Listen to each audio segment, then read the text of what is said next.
Welcome back to Strong. Welcome to our newest episode where we take Strong on the road and we travel all the way to Turkey where we meet our next guest, Gul. She's going to be talking to us, obviously, through our Zoom platform. I'm really excited to have her here. But for those of you who are tuning in for the very first time, welcome to what we call the Strong Tribe or the Strong Journey. Strong was created to build global communities where we could have everyday people become the superheroes for our youth. It all started when I lost my daughter, and I wanted to bring something to the world that would create connection and community. And I'm so excited to be able to be sharing this journey with all of you watching and all of you who may not have seen it before and may be joining us for the very first time. So welcome, Gul. Welcome to our Strong Journey. Thank you, Maria, for inviting me. It's so great to have you here today. And what's even more exciting is that we are now you are my first guest from Turkey. So this is really exciting for me to be able to bring Strong to Turkey and to be able to interview one of my role models. So I'm going to let you introduce how we met to our audience. Oh, we were classmates in ORSC, Organizational Relationship System Coaching. And I always admired your work, your intelligence a lot, the time that we met. And then we kept always being in touch, I think. And yeah, we are here today. And it's so exciting. And I think sometimes we take for granted the people in our lives. And that's what's great about me being able to bring this platform, not just to the world, but also to those that I have seen as real role models for me along my way. In creating those global communities, before going out there, sometimes we want to come back home and thank the people around us. So it's so great to have you here. But I know that everybody out there doesn't know who Gul is. So let's start right at the beginning. Who is Gul in all of her shape and glory? This question is probably I'm sure for everyone, but it's probably the hardest because I believe we don't fully know ourselves, that's for sure. And whenever we are asked this question, we usually talk about our roles, like being a daughter, being so on. But I want to talk more about who I am in the sense that who I am in the essence, who is Gul, and because I really believe that each one of us are unique, in this, we are in the, maybe one in the billion possibilities of people, and there is no other Gul, there is no other Maria, everybody is unique, and that is fascinating to me, not only about myself, but other people I meet. So in this context, I think Gul is someone who seeks wisdom. That's, I think, in the center of her life. Who is compassionate, who is always a learner, always with the beginner's mind, because I think there is so much that I don't know, and that is a limitation. So I'm all the time seeking to learn more. And I think I am also a natural teacher, and which is also my work, teaching and coaching, as you know, and facilitating with groups. And I think in the soul, I'm an elder too, regardless of my age, since my childhood. So amazing. Tell me more about how you define those as being who is Gul, because like you said, it is one of the hardest questions to answer, and most often it's the first time we've ever been even asked the question. So how did you compile that as the answer to who is Gul? Yes, it's a very good question, Maria, because it took me years. I think the first thing, Jung said something like this. He said, going to Mars could be easier than finding ourselves. Sounds just about right. So I think the first part of my journey or my life journey is the moment that I notice with my awakening that the voice in my head is not me. And so eliminating who is not me, understanding who is not me, and that was the first part. And then on finding out who is me in the essence, I think it was part of my journey and with myself, and then part of my work also helping others to find it. Amazing. What does it feel like to be Gul on a normal day? You said it took you a Um, long time to be able to define that. So, what's it like to be you on a typical day? Uh, First of all, I'm really celebrating at this time of my life, my everyday life, because I am free from my most of my, I think, obligations, and many things I do it's by choice. So I'm not feeling obliged to go to a work, make a living of it, anything, because I am doing what I love doing. That's And I work for myself in the sense, of course, I'm working and to serve my clients, but basically I'm part of a team that I work with, but there is nobody is the boss. Okay. That yeah. So these are, I think, a part of my everyday. So when I wake up, I have some routines that I like to have, and sometimes I change them, but that find kinds of nurture my day. Creativity is very important for me, so I love mornings, and I love contemplating in the morning, thinking about inspirations and doing creative work. And then most of my client work is usually I schedule, if it's not a full day job, in the afternoon, sometimes in the evenings. So yeah, basically working is in the center of my life because it's my life passion.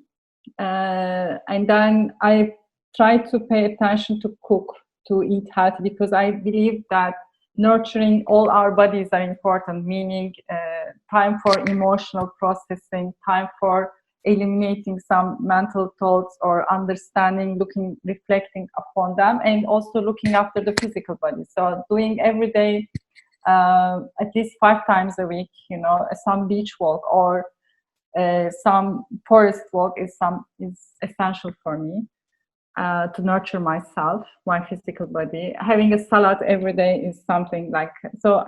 These are some things that I like to put in my day, regardless of their time.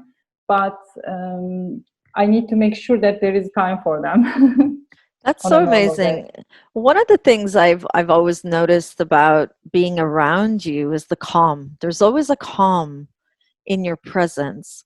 Now, I know in the work I do with young people or when I'm having conversations with other parents with teenagers, it's almost like how do we get them from where they are? And some of them feel really anxious or there's a miscommunication. They don't really know how to express themselves. How did you get from a teenager, potentially like that, to who you are today? That is, I think, very important question, and this is also in the center, I think, of my work in that sense. I think I the bottom line answer would be, I think, spiritual intelligence. Because I believe there is an intelligence. For human beings, it's difficult to notice, but I believe that there is an intelligence beyond our intelligence. In the universe, and whenever we are looking at, in the nature, we can see the samples of it. If we look at our body, how intelligent the body is, even unconsciously, the way it is working. So I really believe in the universe there is this intelligence. Some may call it divine intelligence, some may not. It doesn't matter how you call it, because the way we label it will not change it. Of course. And I think I always seek to understand and to be aligned with it, because every intelligence, like we read a book, we want to learn from that intelligence, that person, or we connect with each other, we want to learn from it. I believe every intelligence, when you connect with it, it will also connect with you back. So I think spending time and with myself trying to connect within me, that intelligence is the core of myself. And this gives me a lot of calmness, serenity, and also, understanding that there is a divine flow and order in the things makes me, I worked on that self. Of course, it didn't come to me naturally, So I worked a lot as a system coach. We know trusting the process, trusting that things will fall its place. So part of me, okay, I need to do my own part, my responsibility, but balancing it with the trust, understanding that I'm not alone. There are other people around me supporting and loving me. When I show love, also support to them, because it is a dance together, if I'm open to them. So I believe the main thing is the spiritual intelligence, understanding, connecting that core, radiating that energy, which reflects back to you. Okay, that sounds so great. And I can almost hear people listening saying, I want to be like that. Gul, top 3 tips. How did you get there? Like, really, how did you get there? What are the top 3 things that the average person should think about doing if they aspire to get to that calm place? For me, I think the number one is probably sparing time for your work, for your inner work, because we all carry some, even, when we are born, we have this generational traumas in our bodies, in our DNAs, and then in this lifetime, we also accumulate more. So working on our emotional process, I think, is the first start. Understanding our emotions, not trying to ignore them, not trying to avoid them, but understanding them as a teacher. Okay, this is telling, I'm feeling anger now, I'm feeling hurt now, and this anger and hurt is telling me something about myself that I should explore more. When I connect with the emotion, then I can, if I allow it to feel, I can heal it. So emotional healing, I think, is the emotional intelligence and healing is the first step for this. And the second one is, there will be moments, because there is survival fear in all of us, but having some empowered habits will help us, like building equal relationships, having sometimes red lines in the, having healthy boundaries with some people, those things will help us to maintain our serenity, maintain our self-love and respect, while showing it to the others as well. And what would your number 3 tip be? I like to work with the energy also. Like, Okay. I learned like how I feel, and I like to, for example, connect and intend for my healing. And that also, I think, works tremendously for me. I think what's really key is in hearing you say the process that you go through, and that's what a lot of young people don't realize, and of course they don't trust all the time, is that you're Yeah. not going to wake up this consciously aware, competent human being. It's a process. And also for anyone else watching, it's also understanding, okay, it's not that that person is luckier than me. It's that there's actual processes put in place. And that's what's really, really great. Now, what I know, Gul, is that not only are you an amazingly calm and grounded friend and human being, and I know that you do this in your profession, but you're also just like us. You're mortal, you're human, and you go through human emotions just like everybody does.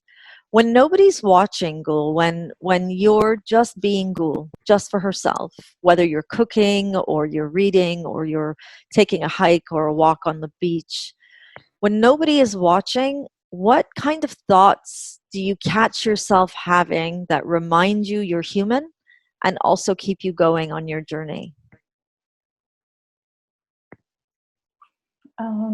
I think whenever I'm alone, and that is my time to connect with my core, and I'm trying to observe in those moments my emotions, what is popping up in that moment, or inspirations, what kind of ideas are coming to me in that moment. And then also, if I'm I like to be in the nature. Sometimes the nature makes me more present, and then it gives me something, another inspiration in the moment. So it's kind of maybe my type of meditation in that sense. But the main thing is when I'm alone, that means I'm connecting with my core. And how do you disconnect? Because with this idea of technology, especially right now, I hope that by the time this episode is published, that we're talking about COVID in the past, but right now we're going through this global change of this fear that we have to be online if we want to stay connected. But how do you disconnect? I think it is very important. This is very, very important question and the practice, because in the first time of my empowerment, like first I want to empower myself, I decided to cut myself off from main media streams. Like sometimes it's too much negative news, sometimes fake news.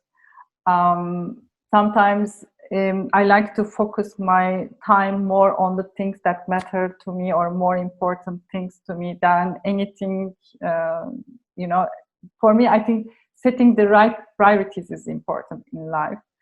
And so I try to learn setting the priorities, cutting myself off from the things that I very much selectively follow anything on the mainstream media, and in the time that I can have. And also sometimes I really believe, like Eckhart Tolle's, the idea of pain body. So there is a collective pain, and if we are open to this, especially some cultures, sometimes the songs, the movies, things, I like to cut myself from the dramas sometimes, like especially initially, because then it's kind of take you, or some people, they will, that's part of the reason I would advise to the teenagers to do so, because they will take you inside. It can be drama of your mother, it can be drama of your friends, your own self will have these tendencies, I think, yeah, the first step would be that one, I think. That's amazing. And I'm so happy to hear you say that teenagers should also understand the types of drama they're taking on. So let's go backwards in your life. Let's go down memory lane, if that's okay. Yes, Take, sure. take us back to your teenagehood, the Yes, times when you weren't the woman you are today. yes. What was it like to be the teenage Gul? Painful, the one word. I would say painful. Cheerful at the same time, very painful. What does that mean for anybody watching that wants to understand? Yes, because I didn't know how to, for example, like if I go back and tell, and I'm usually like to talk with young girls, especially about, for example, like pain in terms of, let's say the first guy that you love maybe will not love you back, or your first love will be disappointing. So I would like to tell the girls maybe, or myself in that sense, like your first love won't be your last love, and then it will get better in time, even because when you mature, your ability to build happy and mature relationships will enhance. So it will get only better. I love that it will get better. We hear this a lot, whether we're teenagers or we're in any new stage of our life. There's always that, oh, don't worry, it'll get better. And I know that with being on the side of the fence where you're receiving it, it can become frustrating, can't it? How do you use that in your life when somebody tells you, or when you tell yourself, it's okay, it's hard right now, it'll get better? How do you make it through that moment of, it doesn't feel like it will? Yes. There are, I think, two distinguishes. One of them is some people will invalidate your feelings. Yes, you can feel correct. I mean, you cannot, you have the right to feel anything you want to have. And that's okay. Like we all have this right, and we should be having all this right. And it is not about fixing, because the body is processing the emotion. Process means it takes time. So you cannot just have a button and switch it off. Of course. I think we need to understand the nature of the emotion in that sense. But sometimes there is something called, some beliefs can make us to stuck in certain places longer. So that's the reason I think emotional agility is important to understand, especially as a young person, even as an adult, you know. So for example, when, let's say, your heart is broken, the guy that, for example, as a teenager you loved, you finds faults for another girl, just move on. You know, like, you cannot change the other person, get on with your life, kind of advices I would like to give. So what triggers you, Gul? What are the triggering moments that keep you stuck a little bit longer? What triggers me is, I think, for example, as a teenager, I believed your first love, you know, there is only one, and love, and that's the one, and then it will maybe be a lifelong story. So when your first love don't turn out to be that one, it's quite disappointing. So it took me a lot of disappointment. So there are things that we learn. This is one of the reasons I'm also doing this workshops about relationship, because I really want to explain this to other people. There are things that we learn in our culture. Okay, so your first love needs to work out and it should be a lifetime story. Actually, not necessarily. And then when I met my boyfriend, a German guy, he told me something, and it was an enlightening moment in my life. He told me, like, here, everybody knows that first love won't work. So it was like, I wish I knew it 10 years ago. It's like a secret nobody told you, hey? Exactly, yes.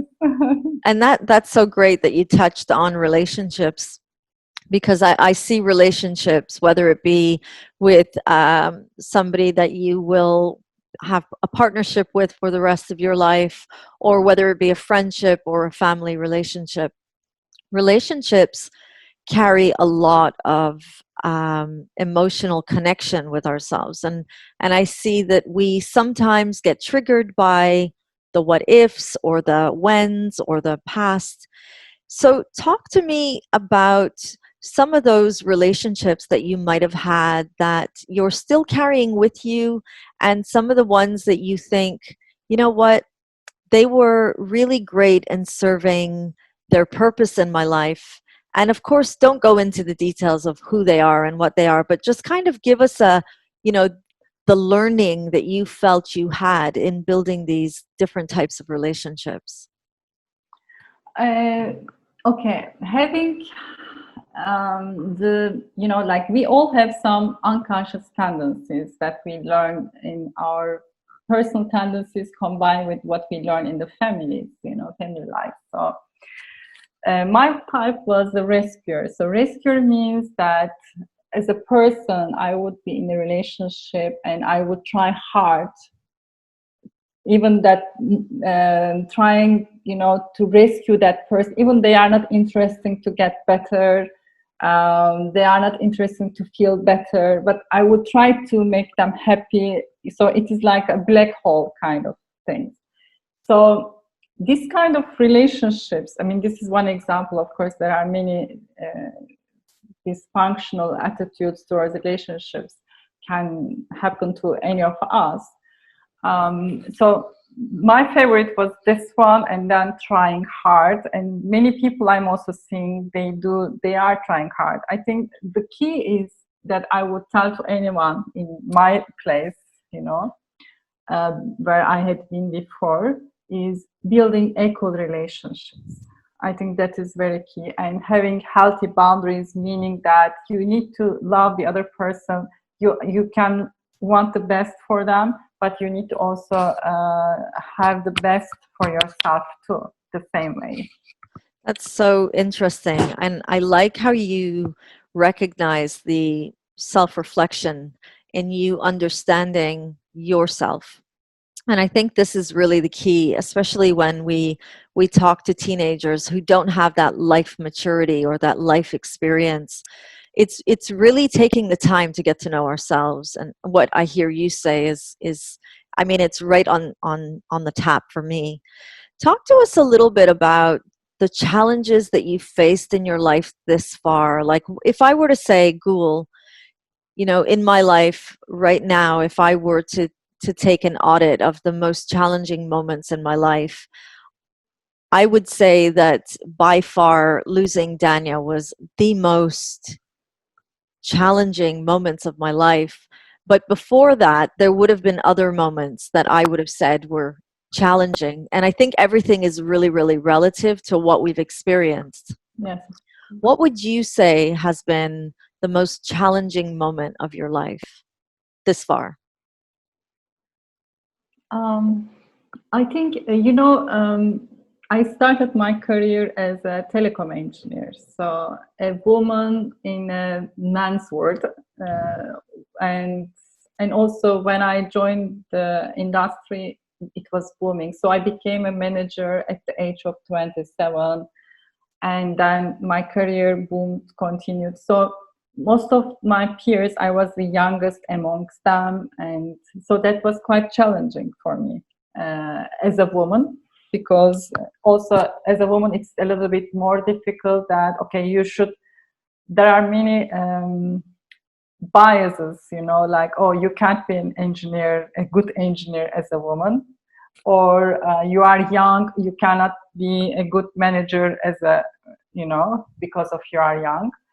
Or sometimes, I mean, you should not be sexy, but you should be presentable. So there is a fine balance. You cannot be too close with anyone in the team or your peers, otherwise it will be a topic of your gossip. You will become the, so it is quite a hard, I think, balance, as a woman, to balance all these things and then do your work. That was quite challenging for me. And also, like, sometimes the work life can be quite tough in terms of the hierarchy, in terms of the way we express emotions, because when you are on top, people, they kind of can be tough expressing their ideas, and they think they are absolutely true about, oh, you are good, you are not good, things like that. So it was quite tough for someone like me, and especially at that age and experience. But there is something that I would like to say to the other women and men as well, young and who are on this path, and that I found an perspective that helped me that days. If it is difficult for me, it is difficult for everyone. This is I like that. something. Yes, we should. Sometimes we don't see it. Especially with men, when you are working as a woman, and sometimes they look so more confident, and woman has this tendency to judge themselves, or if they are good enough, because if you are there as a woman, especially in our geography, you need to really like work double or work hard to be there. It's not that easy, and to also balance a lot of things together. So I'm hearing a lot of acknowledge yourself for where you are, first of all, first and foremost, and then also normalizing. It's like, if I'm finding this hard and challenging, then somebody else will be too. I'm not alone. And Yes. I know that right now we are hashtagging that we're in this together, but really, and I what I love about you saying that, and this is something that I hope, if anyone watching this is parenting or caring for the youth, Yes. that they keep reminding them, because I think sometimes even women, men, it doesn't matter how old we are, we put so much pressure on ourselves, don't we, for Yes. perfection almost, and we forget that we're human, and Exactly. we also forget that there will be other people facing the challenge we have, and it's just a matter of understanding our ability to accept that sometimes things are going to be a little bit challenging. So, Gul, Yes. if I were to ask you to talk to us a little bit more about the times where you were that woman in the male environment at work, for example, which was the example you brought to us. Um, what would you say going home would have been the way that you supported yourself on those days that you thought, oh my goodness, that was just really hard today? What would you say would have been the things that helped you through it before you got to the stage that you were able to say, you know what, Gul, if I'm finding this really hard, then somebody else is too? There's always those moments before that, right? Things that nobody really can prepare you until you're living the moment. Yeah. Uh, I notice there are two things were affecting me and probably other people as well in those days or difficult times, because two things are important for us, especially you work for a living, you know, and in your early years. So I noticed like you cannot challenge or you cannot be yourself in a corporate some environment and so many people, because you are afraid to lose your job, you know. And I noticed that I was afraid to lose my job and I wanted to, you know, be successful. And then I decided to define that, you know, like whatever the other people are telling about me, about myself, I decided to actually take it for myself. Like first for my own self. Like, do I really see myself that way? And or not? Even or for example, if any comment or anything, as you know, like yes, there is always a learning from it and take away from it, but people are also projecting themselves a lot to us, and they look at us from their lenses to us. So it doesn't mean that everybody is telling something about you is the truth. I think the first thing that we need to remember that first, the most important thing is what I think about myself, about this work, about myself, whatever it is that I'm getting these comments about. And then when I decided to, the most important thing is that we should be the one that first assessing ourselves. And this is, I think, about relating with also the self-esteem. So even the millions of people, they can tell you that you are not good. If I don't believe that this is the way I am, then I won't take it. So this would, I think, the first message I would tell Your younger self. yes, my younger self. Amazing. Wouldn't it be amazing if we could have a do-over for some of those moments in our life and go back? I know I would definitely want to do over some key moments in my life, but I think Yes, as well it's also helping everyone to remember that we are who we are today because of the experiences that we had before. yes, of course, And the Gul that I see in front of me today most definitely is not the Gul that I would have met at 14 years old or 15 years old or of even course, 21 years old. You've of grown course. so much, as we all do. And I love the next question that I ask guests, because it reminds the guest and the audience that the journey continues. So you're Yes. here today, you're sharing your story, you're sharing your wisdom, but what are your aspirations moving forward? What's the next adventure, or what are the next experiences that you want to be celebrating when you look back one day? I think it may sound big words, but I really believe that we can end our suffering in the world, and suffering is not necessary. I believe that we have the resources in the world that we all need, all of us. So I believe in the abundance of the world and the people and their creativity and their capabilities. And I am totally a believer that we can create that world together. So I think this belief is in the center of my life. And I'm not saying that I can change the whole world, but whatever part that I can play in changing this to a better world, a better future for the children, I think is my highest value. So all my work and till I die probably will be around that topic, That's so to reach out people and to make their lives better. That's really beautiful. I can't wait to see. I know you've already done so much, and I know that you also work with the youth and you work with both corporate and families as well. So I can't wait to see where that takes us. Thank Um, you. Now, Gul, Strong is a platform that was created to bring communities together. But it's also about the woman in front of me, the woman that I'm interviewing. And it doesn't matter where we come from, it doesn't matter what language we speak or what we believe in. As a community, how can we support you on your strong journey?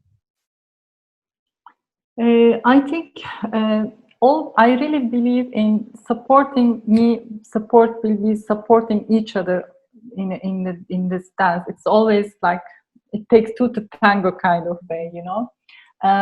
So I want, because I admire your work in the sense like your experience working with teenagers, working with students.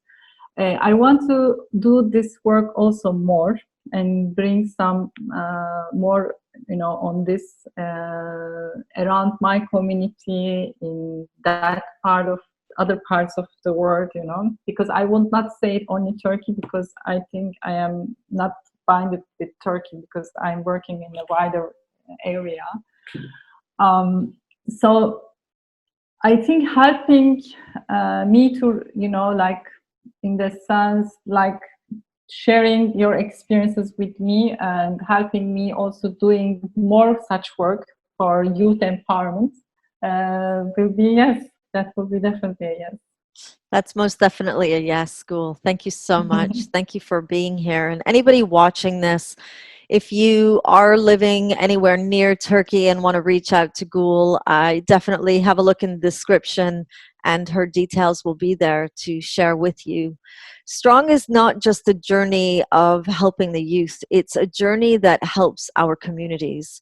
In order to empower the youth, I really believe that we need to be empowering each other. And before we can make any changes in the world, I really believe that we need to look in the mirror and feel really, really blessed to see the reflection that we are looking at. So, if this was your very first episode, I'm so excited that you got to meet Gul. She's not only one of the most calm, kind humans that I've met, but she's also been a great teacher for me along my journey as well. So, thank you for watching, and I look forward to seeing you all again when I bring another amazing guest to our strong journey.